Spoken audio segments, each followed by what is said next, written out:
SuperiorGaming at Dragon's Den in Stockton, California with my boy Ryan.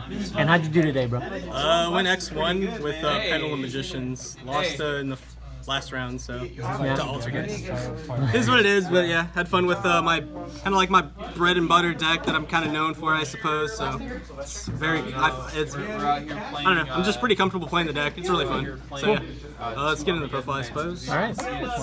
So we got 3 Chronograph Sorcerer and the 1 Time Gazer. This is an extender to get into the Time Gazer. So I'm starting with the Magicians first, but these are pseudo Magicians whenever you need them, so that's really cool. It's an extender, and yeah, it's really nice.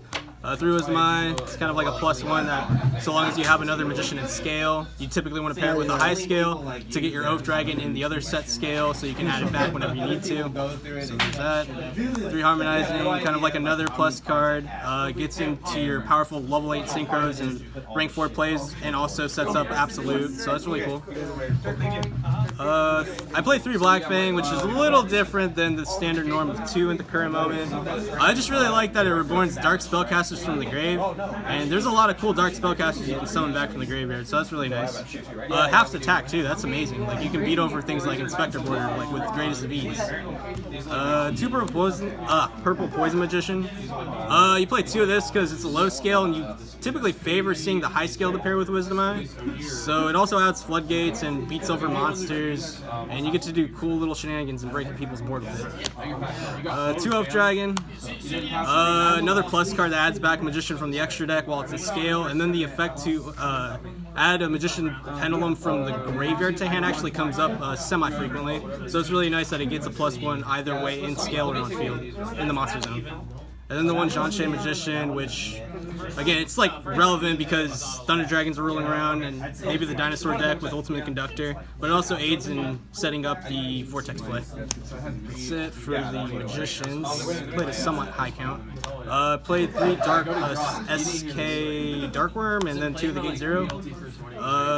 Pretty standard here, just a plus card. It's another way to get to a low scale. 3 of these and 2 of those. Negates monster effects, and then this is just an extender to get to this that helps you make Electromite, but it's also just a set of boss monsters in the deck that really exerts pressure on your opponent. So many times I've been just like racking up the counters and just attempting to use the effect, and then they pick up and read the card, and would just be baffled. So yeah. 2 Curtain Raiser.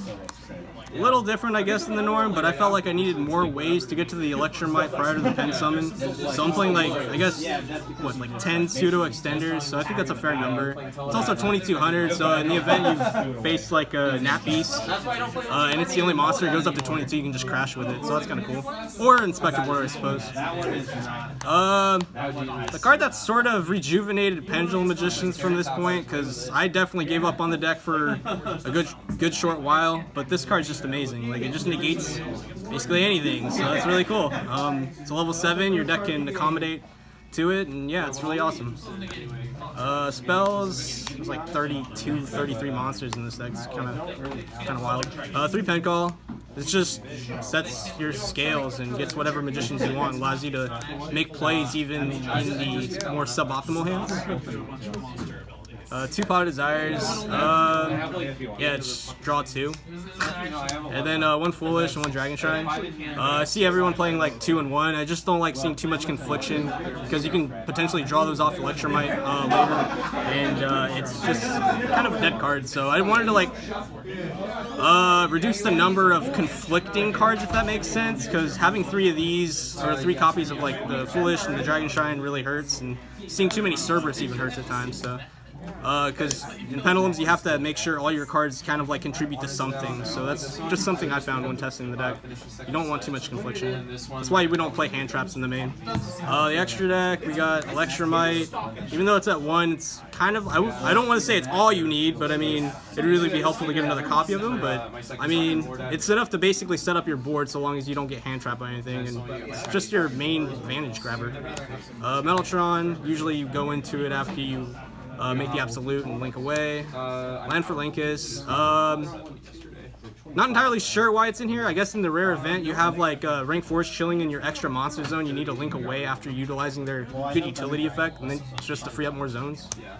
Wee Witch, this should probably be like a Link 4 like Boral Sword. I've seen that being the standard Link package in most extra decks, just to kill your opponent, because you can easily amass 4 monsters. Vortex and Absolute for the little combo thing that I've been mentioning to get a free negate. Naruto negates spells and traps by having level 6s, and you have, or 2 level 6 spellcasters, and you play quite a bit of those. Time Star, basically dark spellcaster utility, so you can search Jackals with these, and that's really nice. This card that basically concludes games for you, because it drops their attack to 0 and you gain that much attack, and it's awesome. Dweller for the graveyard decks, FTKs or whatever, Tornado for the spells and traps.